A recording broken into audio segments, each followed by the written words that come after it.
So meron din tayo isa pa, pang CRF 300. Performance brand naman yung pinili ni Sir, black spoke. Since di siya nag-commit ng hub, so rim and spoke lang. Ayan, tapos nag-extra siya ng waffle type na navy grip. Ayan. Ito po yung harap ng rim niya, 350 by 17, 36 holes, performance brand. Ito yung sa likod niya, 500 by 17, 32. Yan. So ngayon magbabalot na ako.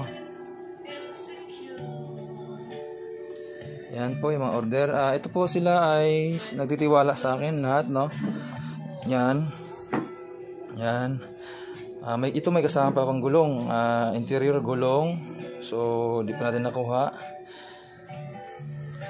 Ito ready to balot na para i-ship. Yan, tatlo. Lahat yan sila nagtitiwala sa payment first ko.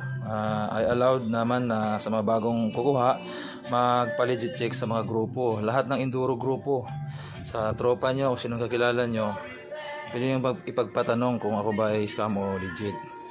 Yan, kasi 2016 pa ako sa Novaliches pa ako dati.